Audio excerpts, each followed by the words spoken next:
Nah, Assalamualaikum warahmatullahi wabarakatuh, teman-teman. Masih sama Mbah Kriyip ya, yang punya eh, outlet di Food Court Delight di Gedung Sopodel ya. Seorang mantan chef yang ahli bakmi, ahli gudeg, teman-teman. Dan tahu nggak? Jadi seperti teman-teman lihat di konten sebelumnya, jadi gue ketemu Mbah Kriyip ini di acara Forum Negarawan. Forum Negarawan itu beragam orangnya. Dan dari ngobrol-ngobrol, ternyata Mbah Kriyip ini adalah seorang pendukung Ganjar. Dan beliau proud of it. Tapi gimana tadi pendukung Ganjar? Pendukung Ganjar, saya juga simpati, menghormati Pak Prabowo dan Pak Anies karena sama satu Muslim. Nah, walaupun bukan perbedaannya ada, tapi saya 100% bangga. Anda harus percaya Allah lah yang ngatur. Ya, kalau kita berbedaan akhirnya kita berbenturan, kita akan menyesal. Mbah Kriyip ini Jogja ya? Ya Jogja. Jogja? Oh iya Jogja. Jogja asli saya. Nah teman-teman, kita akan ngobrol soal perubahan. Menurut saya sangat relevan untuk bicara perubahan dengan seorang chef senior, Mbah Kriyip, dan juga pendukung Ganjar. sorry. Tapi teman-teman bisa lihat tadi di konten sebelumnya background sedikit tentang Mbah Kriyip. Nah sekarang ini kan perubahan di channel ini Mbah Kriyip. Channel saya ini itu banyak konten yang kurang lebih dukungan kepada Anies. Iya, monggo.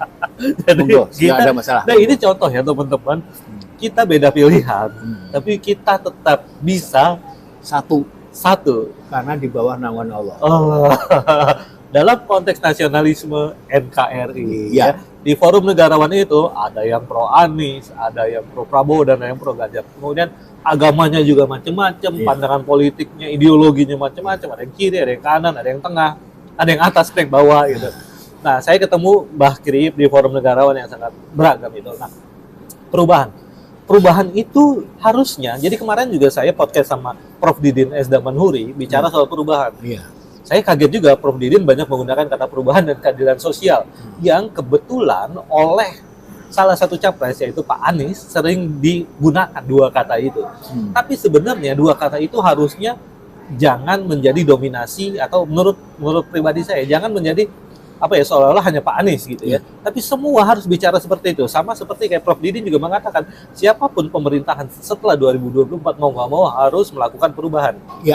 Untuk menuju keadilan sosial. Nah, kita akan ngobrol tentang perubahan bersama Mbah Kriyip. Perubahan. What do you think about it? Baru saya mau sini. Lihat sini aja. Bagi saya dan bagi Anda semua yang menggunakan akal sehat, perubahan suatu bangsa itu adalah yang merubah adalah bangsanya sendiri, rakyatnya sendiri. Sangat ironis sekali kita berteriak-teriak perubahan, tetapi rakyatnya tidak mau berubah. Misal, banyak yang Muslim tapi dia nggak sholat. Banyak yang wanita pakai hijab, tahunya pakai kerudung dusta. Itu faktanya ada. Jadi perubahannya ada di situ harus berubah 100%. Penduduknya itu harus mengikuti aturan agamanya masing-masing. Karena Allah itu mempunyai aturan. Allah itu hanya mempunyai hak, tidak punya kewajiban. Haknya Allah menghidupkan, mematikan, itu haknya dia. Kewajiban nggak apa-apa loh. Karena manusia dia di debu. Jadi Indonesia ini sangat fantastis. Bagi saya Indonesia dari banyak negara lain. Saya pernah ke Saudi 5 tahun, saya pernah ke India. Beda, saya bergaul dengan Amerika sama Eropa orang-orang. Dan saya pernah 9 bulan tidur satu ke apartemen dengan orang yang ateis. Begitu gencarnya dia benci sama Tuhan. Tapi karena saya paham Tuhan, saya sudah belajar banyak tentang ketuhanan. Tuhan nggak akan membenci orang ateis. Kalau Tuhan membenci ateis sudah dimusnahkan di dunia ini. Tapi apa yang terjadi? Banyak orang ateis telah berbuat baik, telah berbuat sesuatu yang bisa dinikmati semua umat manusia. Mungkin HP ini juga nggak pernah pakai Bismillah mau membuatnya, nggak pernah ingat Tuhan si ayat ketika buat. Tetapi sekarang tak ada seorang pun tanpa HP yang bisa hidup. Fakta loh ya. Nah, jadi kalau bangsa ini sudah percaya dan sudah ideologinya Pancasila, basicnya itu kuda-kudanya ketuhanan. Kita harus tahu siapa Tuhan. Dan kita harus paham bahwa kita akan kembali ke Tuhan dan dimintai pertanggungjawabannya masing-masing individu, bukan partai, bukan pimpinan partai. Ingat itu. Sekarang kita coba, saya happy dengan Mas Aji. Tahu-tahu di gempa, orang teriak Allahu Akbar, stres semuanya. Tapi kadang-kadang happy, apalagi bahaya nanti waktu kampanye. Demo, begitu emosionalnya. Tapi kalau Allah tidak membenarkan, repot kita, Pak. Karena semua apa yang kita lakukan itu satu orang satu. Jadi individu masing-masing dipertanyakan oleh Allah. Tidak ada yang bisa, tidak ada pengacara di sana. Kalau di sini kita bisa berdalih berapapun boleh. Tapi di sana itu berat. Saya kira perubahan itu harus dimiliki, dilakukan oleh rakyatnya semua. Bukan pemerintahnya, bukan presidennya. Berat presidennya kalau mau dia yang dipertanggungjawabkan. Semua manusianya. Kita mencaci presiden, tahu-tahunya kita nggak sholat. Kita mencaci presiden, wah jelek-jelek presiden, tapi kita nggak berotak apa-apa. Hidup hanya main HP. Oper-operan konten. Apalagi yang berita-berita hoax. Nanti semua dipertanggungjawab, hati-hati. Ada yang katakan hutang Indonesia itu kepada Cina nanti kira-kira 160 tahun boleh memakai 160 tahun boleh memakai tanah di IKN. Itu kita melihat sendiri, nggak ada tanahnya Pak Jokowi. Boleh 160 tahun Anda boleh memiliki tanah. Kalau kita lihat bolehlah kita banyak. Kalau nggak lihat jangan. Karena seperti halnya saya di Saudi 5 tahun. Saya telah bertanya kepada banyak TKW waktu diperkosa. Tapi sampai sekarang tidak ada. Nah, waktu itu saya nggak tahu ya. Waktu itu tidak ada sidang yang memperkosa TKW itu belum ada. Jawabannya apa orang Arab? Karena nggak ada saksi. Siapa sih mau berbicara saksi? Kan repot. Jadi semua tindakan apa-apa pun juga harus lihat fakta dan saksi. Ini yang paling bahaya. Oke, perubahan satu. Dan kalau Anda nanti, saya akan menulis suatu buku saku Indonesia itu kontekstualnya 100% Pancasila. Tidak keluar dari situ. Nah, soalnya itu saya buat nanti oleh Profesor Yudi, saya bimbingan beliau, nanti akan saya tawarkan ke BPIP, sebarkan seluruh Indonesia. Hanya saya akan mengatakan kepada semua orang Indonesia harus taat kepada Tuhannya, terutama yang Muslim. Sebiji jahrah kesombongan di hari kita tidak akan masuk surga. Saya nggak bisa bahasa Arab ya, tapi saya sedikit-sedikit paham tentang hadis dan Al-Quran. Karena ya nanti latar belakang saya belum saya ceritakan. Oke, jadi Mbah Kriyip ini seru ceritanya kemarin. Beliau ini chef, beliau ini lama di luar negeri, tapi akan menulis buku tentang Pancasila. Ya. Wow, jadi siapa Mbah Kriyip ini? Mbah Kriyip punya bisa bikin food court di sini yang which is gedung ini adalah gedung miliknya istrinya Pak Luhut, dan tadi cukup dekat saya lihat dengan salah satu pengawal dari istrinya itu. Saya pikir Mbah Kriyip bukan orang sembarangan. Iya. Saya orang biasa-biasanya, hanya bisa masak, bisa ngobrol. Karena saya latar belakangnya saya hidupnya di Jogja. Tahun 70-an saya udah dicekoi politik. Wih, tahun 70-an udah berpolitik. Sudah anti Soeharto waktu itu. Wah, dia mahasiswa ya. Anti Soeharto. Tapi yang bikin saya geleng-geleng yang anti sekarang kan waktu itu kerja sama keluarga Soeharto, ya sudahlah. Itulah hidup ya. Itulah itu. Makanya jangan suka menjelekkan orang. Jangan sampai kita meninggal dalam membawa kebencian. Walaupun Anda seorang ustadz, alim ulama atau habib apa siapapun. Nanti semua apa yang kita lakukan ada namanya pengadilan akhirat. Kalau kita sudah tidak percaya dengan gitu, pasti deh kita kalah sama iblis. Iblis itu kerjanya menggoda kita. Iblis rombongan loh. Kita individu. Ya saya sendiri kalau sholat pikirannya masalahnya bagaimana. Tadi kita ngobrol tadi ya soal iblis ya. Iya. Ya, kita lihat bagaimana polarisasi teman-teman ini makin kentara ya di Indonesia ini. Sekarang apalagi jelang pemilu nih, antara pendukung partai A, pendukung partai B, antara pendukung capres A, B dan C gitu ya. Ini polarisasi akan makin kentara dan kita tentu tidak ingin terjadi seperti 2019 ya teman-teman. Nah, tadi diskusi kita dengan Mbah Kriyip, ini siapa yang salah kata Mbah Kriyip? Saya bilang ya manusianya, enggak kata Mbah Kriyip, iblis gitu. Ya. Saya jawab lagi, enggak, iblis emang tugasnya itu. Nah, ya. Tapi dalam Quran, musuh utama kita manusia adalah iblis, adalah syaitan. Jadi ketika Anda yang mungkin bisa berkelahi, jago berantem, cepat marah, emosional, mungkin pakai senjata pakai apa, Anda bisa nyaci maki istri Anda, nyaci maki orang. Tetapi ketika Anda tidak bisa mengalahkan dirinya sendiri, Anda zero. Maaf ya, Anda zero. Lawan diri sendiri dulu. Kita harus bersyukur jadi orang Indonesia. Coba kalau sampean ini jadi orang Afrika, coba jadi orang Bangladesh, susah Mas. Gedung ini di Bangladesh nggak ada kayaknya. Luar biasanya Allah memberi kepada kita. Memang tidak bisa membalikan Indonesia kayak surga.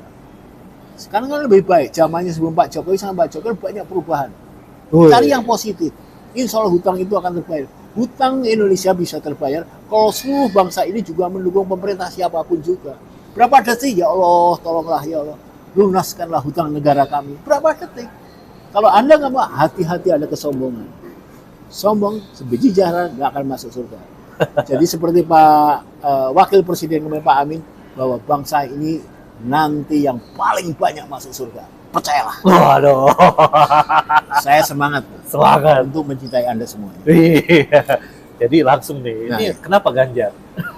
Ganjar. Oke, Ganjar saya terus terang aja, beliau kebetulan SMA-nya Bokuli. Saya sekolah Kristen Mas, Ganjar sekolah Kristen di Jogja. Satu. Kedua, dia seperti saya mencintai Robert Plant, Jimi Hendrix, klasik rock, Osbourne, penggemar klasik rock saya hanya melihat fisiknya aja, hatinya mereka saya nggak tahu. Pak Ganjar di tiga ini, kenapa saya milih Pak Ganjar? Dari fisiknya dia ramah dan saya pernah kenal. Pak Prabowo juga ramah, Pak Anies juga ramah. Tapi saya kedekatannya Pak Ganjar, saya tahu Pak Ganjar kan dia satu orang Jawa yang satu pernah sekolah di Jogja. Dan kebetulan visi misinya saya cocok. Karena beliau adalah langsung penerusnya Pak Jokowi. Oke. Anda yang tidak suka Pak Jokowi monggo, tapi jangan sampai dibawa mati. Ampun loh Mas. Ini paling penting. Pada benci sama Jokowi tapi sampai bawa mati selesai. Percuma jadi manusia yang beriman. Percuma jadi orang Pancasila. Oke lah kita berbeda pendapat, jangan saling membenci. Saya ngerasain sendiri Pak. Saya dimusuhin teman-teman saya hanya milih Pak Jokowi. Padahal saya nggak ngapa-ngapain. Kapan? 2019. Iya, sampai sekarang banyak yang nggak mau berteman sama saya. Nah ya memang ini faktanya begitu. Tapi saya nggak boleh sakit hati. Ya karena belum terbuka hatinya. Tapi karena Allah sendiri, ingat ini, belum tentu yang kita benci itu dibenci Allah. Ingat. Ini penting. Ingat sekali. Jadi belum tentu kita misalnya benci sama Pak Jokowi.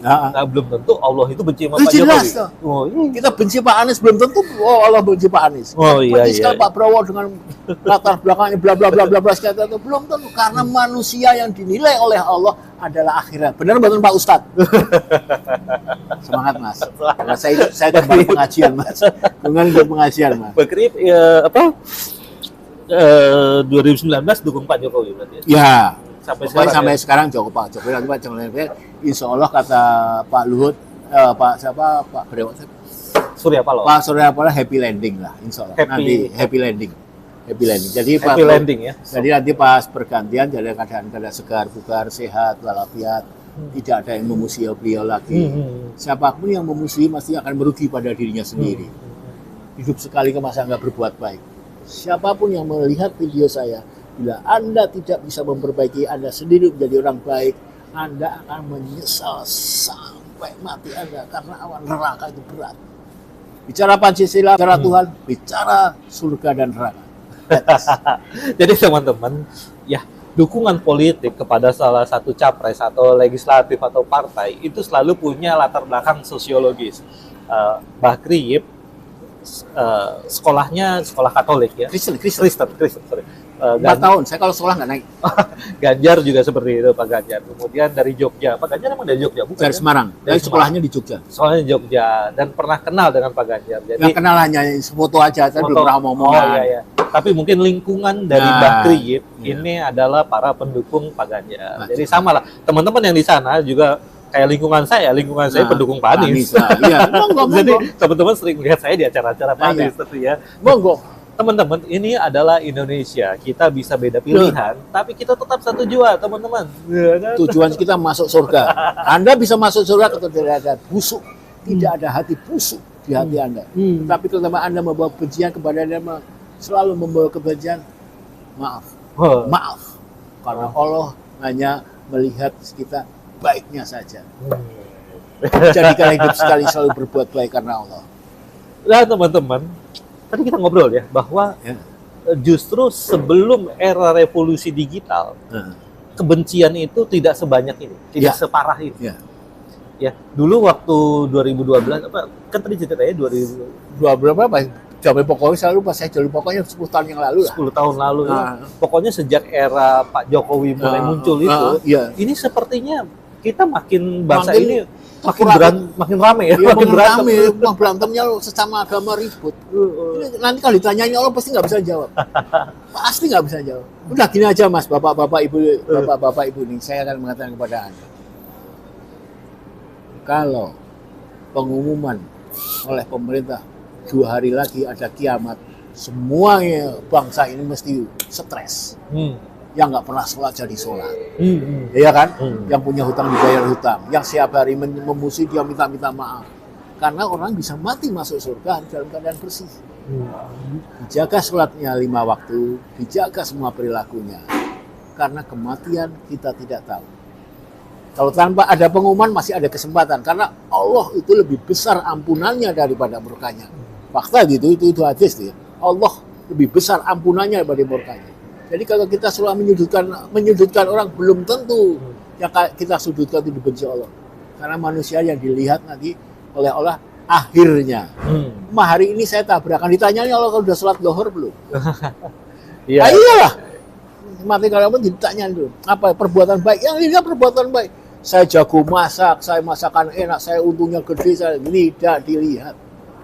Nanti masih cerita lagi.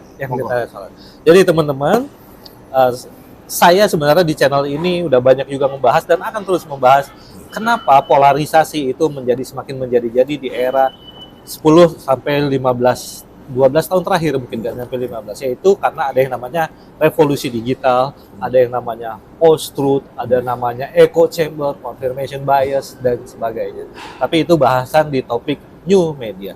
Nah, yang penting adalah kalau kita ngobrol tadi dengan Mbah Kriyip, siapapun pilihan kamu, siapapun capres yang kamu dukung, partai yang kamu dukung, jangan lupakan sholat. Jangan lupakan jangan nggak jadi orang baik.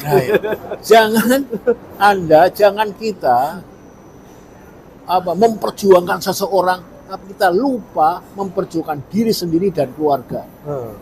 Gengsi suatu keluarga itu ada. Kalau kita punya keluarga sakinah, mawaddah, warahmah. Kenapa kita tidak memanage keluarga sendiri? Jangan sekali-kali memanage orang lain. Berusahalah, walaupun itu sulit. Bersyukurlah Anda yang punya keluarga sakinah, mawaddah, warahmah. Amin. Oke, Mbak Kriyip, kayaknya cukup. Nggak usah panjang-panjang. Nanti kita akan ketemu lagi dengan Mbak Kriyip karena ini tempatnya enak. Gue bakal sering-sering main ke sini, insya Allah ya teman-teman. Oke teman-teman, semoga bermanfaat. Kalau kamu nggak setuju, kamu bisa komentar di bawah. Kamu maki-maki juga silakan. Ya silakan. Silakan maki-maki di media sosial. As long as itu media sosial. Tapi kalau kamu secara fisik maki-maki saya ketemu gitu, wah itu jangan deh. Sebelum Anda mau ngerasain gudeg dan bakmi Jawa beda dengan yang lain, beda yang di Jogja, silakan datang ke Sopodel. Ya, nanti Mas Haji akan ngasih tahu. Ya, nanti di bagian deskripsi gue sebutin alamatnya dan nama tokonya di kabari sebelumnya, karena saya banyak sering. Oh, boleh tahu taruh nomor telepon nih? Oke, nanti. Waduh, keren wah. Boleh silakan. Jadi teman-teman, pendukung Ganjar, pendukung Prabowo, ayo ngobrol sama gue di channel ini. Semua bertiga Prabowo, Ganjar, Anies dan Ganjar harus masuk surga. Bagaimana caranya? Siap. Terima kasih teman-teman, semoga bermanfaat. Billahi taufiq wal hidayah. Wassalamualaikum warahmatullahi wabarakatuh. Waalaikumsalam warahmatullahi wabarakatuh.